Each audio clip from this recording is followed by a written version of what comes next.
You are 27. You have $1,140 in your checking account.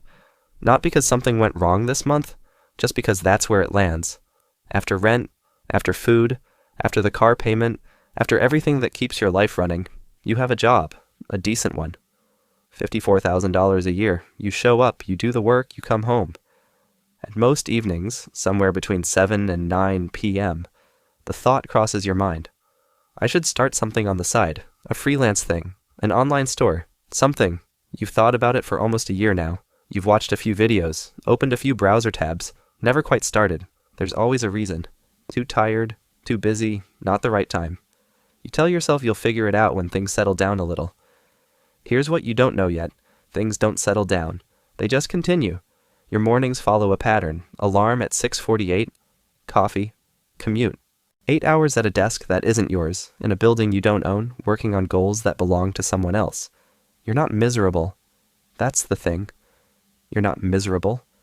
You're just moving through it. Your finances are functional. Rent is $1,050.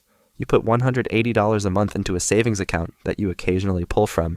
When something unexpected comes up, you have $4,200 in there right now. You have no investments. You've told yourself you'll start once you have more to put in. You earn $4,500 a month after taxes. It leaves. Almost all of it. Every month it arrives and disappears into the cost of your life. And the cost of your life isn't extravagant. It's just full. This is where the story splits. There are two versions of you standing here at 27 with $1,140 in the bank and an idea you haven't acted on. Person A keeps waiting for the right moment. Person B starts anyway, badly, slowly, with no guarantee of anything. The difference between them isn't talent. It isn't time. It's a single decision made on a Tuesday night when they were tired, had nothing figured out, and started regardless. Watch what happens to both of them. Age 28. 1 year later. Person A gets a raise.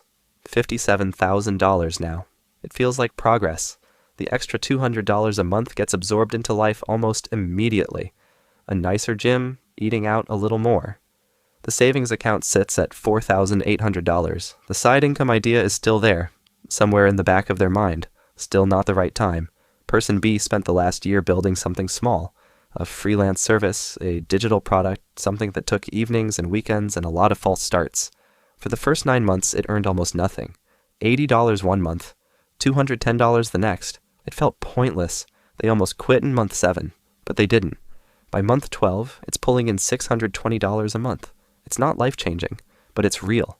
It's money that arrived while they were asleep on a Wednesday. Age 29. The first rule. Here's the first rule about money most people learn too late. Income from labor scales with hours. Income from systems scales with time. Every dollar person R earns requires them to show up. Every dollar person B earns from their side income does not. Right now, the dollar amounts are similar, but the nature of the two incomes is completely different. And that difference compounds. At 29, person B is making $1,100 a month from the side. They reinvest most of it into growing the system. They buy tools. They improve the product. They spend 4 hours a week on it instead of 10. Person A is still trading every working hour for every dollar they earn. Nothing wrong with that, but there's only one direction a single income life can grow, and it requires the job to keep saying yes. Both are 31 now. Person A earns $63,000 a year. A promotion came through. The title changed. The work got more demanding. Savings are at $9,000. Still no investments. There's been talk about starting, but inertia is a powerful thing. Person B earns $63,000 from the job too. Same raise, same trajectory. But their side income is now $2,400 a month. That's $28,800 a year. Their total income is $91,800. The gap isn't visible from the outside. Same apartment building, same kind of car. But person B has started putting $800 a month into index funds. They've been doing it for 14 months. The account is at $13,200. Person A has a savings account. Person B has a savings account, a growing investment portfolio, and a second income that doesn't require their presence. Age 33. The moment it changes. Shape. Something happens to person A at 33 that they didn't plan for. The company restructures. Their role gets absorbed. They're not fired. They're transitioned into a lateral position with the same pay and significantly less visibility. The raise they expected doesn't come. For the first time, the job feels fragile in a way it never did before. They have $11,000 saved, no investments, one income source, and for the first time, that feels like what it actually is, a single point of failure. Person B has a different kind of problem at 33. Their side income hit $3,800 a month this year. They have options they didn't have before. They turned down a project at work they didn't want to take. They could. They took 2 weeks off without touching their main paycheck. They could do that too. Age 35, the second rule. Here's the second rule. Options are bought with income. Security is bought with multiple incomes. Person A has security in the traditional sense, a steady job, a decent salary. But one phone call from HR can end all of it. Every emergency, every unexpected cost, every career setback lands directly on one number, $63,000 a year.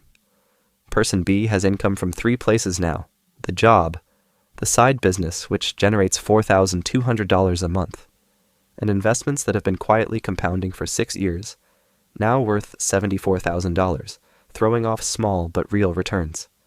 If Person B's job disappeared tomorrow, they would not be in crisis. They'd be inconvenienced. If Person A's job disappeared tomorrow, the savings account would last 4 months. Then the math gets very uncomfortable. Age 38. Escalation. At 38, both face the same kind of moment.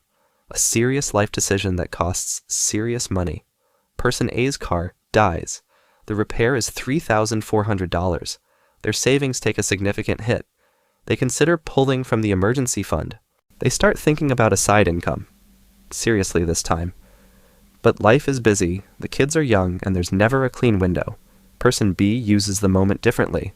They invest in a second income stream, something complementary to the first, an additional $900 a month within 8 months. Now there are 3 separate income sources, none of which require them to be in a specific office at a specific time. Their investment account crossed $140,000 last month.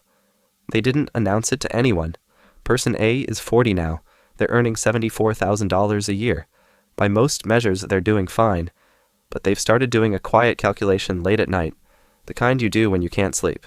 They've worked for 18 years. They've earned good money. They have $22,000 saved and $6,500 in a 401k they started 2 years ago. That's it. And they can't figure out where it went. The numbers were always reasonable. The spending was never outrageous. But one income, fully consumed by one life, leaves almost nothing behind.